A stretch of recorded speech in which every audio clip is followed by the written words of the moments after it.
Hello friends, welcome to Defence Matrix. तो कुछ important updates हैं जिनको डिस्कस कर लेते हैं।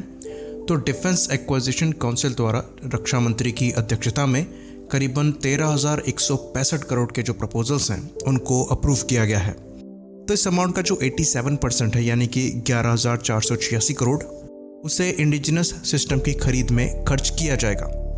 इस अमाउंट का जो 3,850 करोड़ है उससे करीबन 25 ALH मार्क 3 हेलीकॉप्टर्स जो हैं वो लिए जाने हैं।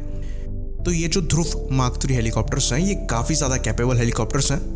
मार्क 4 से डिफरेंस इनमें इतना है, खाली इनमें वेपन्स इंटीग्रेट नहीं किए गए हैं, बाकी जो सेंसर इंटीग्रेशन है वो मार्क 4 जैसा ही है। तो ये काफ़ी रिलायबल प्लेटफॉर्म निकल कर सामने आए हैं। 1-2 एक्सीडेंट्स के केस भी हुए हैं लेकिन उसमें जान जो है वो बच गई है। तो काफ़ी रगेड प्लेटफॉर्म है और इंडियन आर्म फोर्सेस ने अपना जो भरोसा है वो इन प्लेटफॉर्म्स पे दिखाया है। इस पर हम एक डिटेल वीडियो बना चुके हैं जहां हमने बात करी है मार्क 1 से मार्क 4 तक की, कैसे कैसे प्रॉब्लम्स को ओवरकम किया गया और कैसे ये जो प्लेटफॉर्म है ये सबसे रिलायबल प्लेटफॉर्म आर्मी के लिए निकल कर सामने आया है। तो इंडिजिनसली ये प्लेटफॉर्म काफ़ी सपोर्ट किया जा रहा है, आर्मी अपना भरोसा दिखा रही है, साथ में एयरफोर्स द्वारा भी लिए गए हैं और रिसेंटली नेवी ने भी इनको इंडक्ट किया है। ज़रूरत अब ये है कि इसके एक्सपोर्ट पोटेंशियल को और ज़्यादा एक्सप्लोर किया जाए क्योंकि ये प्लेटफॉर्म पहले से बेटर हो चुका है और इसकी प्रॉपर मार्केटिंग अप करना बहुत ज़रूरी है। अगले अप्रूवल की बात करें तो ये अप्रूव किया गया है रॉकेट एम्यूनेशन के लिए, जिसके लिए करीबन 4,962 करोड़ यानी करीबन 5,000 करोड़ जो हैं वो अप्रूव किए गए हैं।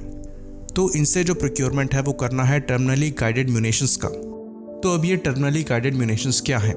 तो इंडिया द्वारा 155 मिलीमीटर की जो आर्टिलरी है वो यूज़ करी जाती है।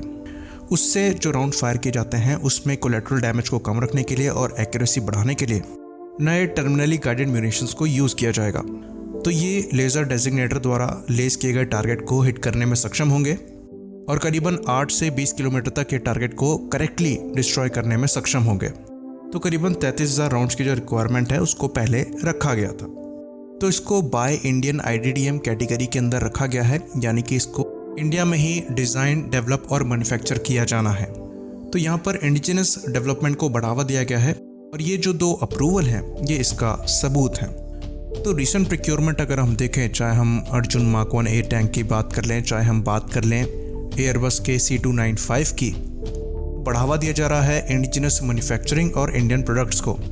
तो कोशिश करी जा रही है एक इकोसिस्टम डेवलप करने की जहाँ पर प्राइवेट प्लेयर्स भी इक्वली इम्पॉर्टेंट हो डिफेंस इक्विपमेंट मैन्युफैक्चरिंग में, जैसे कि पब्लिक सेक्टर कंपनीज हैं। इसका जो फ़ायदा है वो हमें आगे आने वाले समय में दिखाई देगा क्योंकि सेल्फ रिलायंट बनने के लिए ये बहुत ज़रूरी है कि जो बेसिक वेपन सिस्टम है उनकी कंप्लीट मैन्युफैक्चरिंग इंडिया में ही हो ताकि उनके मेंटेनेंस वगैरह में जो इशू है वो ना आए। तो अगर वेपन सिस्टम इंडिजिनसली डेवलप्ड है तो बहुत अच्छा है, अगर नहीं है तो इंडिजिनसली बिल्ट हो, ये इंश्योर करना बहुत ज़रूरी है और गवर्नमेंट जो है वो इस डायरेक्शन में प्रोसीड कर रही है, ऐसा जो पास्ट कुछ प्रोक्योरमेंट हुए हैं वो इंडिकेट करते हैं। बाकी एक और अपडेट की बात करें तो एरिया वार्निंग दी गई है करीबन 6,834 स्क्वायर नॉटिकल माइल के एरिया के लिए, जिसमें पैरामीटर है 750 किलोमीटर।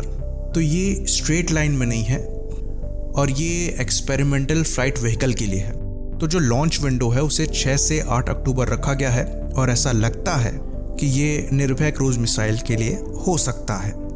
तो जो एरिया रखा है वो सीधा नहीं है, थोड़ा सा आड़ा टेढ़ा है। इसका मतलब ये है कि जो मिसाइल है उसको कई वे पॉइंट से होकर गुजरना पड़ेगा और अपने डायरेक्शन को चेंज करते रहना होगा। तो ये कंटिन्यूशन हो सकता है अगस्त के टेस्ट का, जो कि पार्शियल सक्सेस था। मिसाइल जो है उसमें इंडिजिनस इंजन को यूज़ किया गया था जो कि मानिक इंजन है, उसने सही परफॉर्म किया था, पर कंट्रोलर में गलती की वजह से जो मिसाइल है वो क्रैश कर गई थी। तो इंजन की परफॉर्मेंस को सही बताया गया है। ये मिसाइल कैपेबल है हायर सबसोनिक स्पीड पे फ्लाई करने में, जिसमें ये 0.7 से 0.9 मैक तक फ्लाई कर सकती है। टेरेन हगिंग की कैपेबिलिटी के साथ आती है और इसकी जो मैक्सिमम रेंज है वो 1500 किलोमीटर के आसपास की बताई जाती है। तो अच्छी खासी पॉसिबिलिटी है कि उसी टेस्ट का ये कंटिन्यूएशन हो।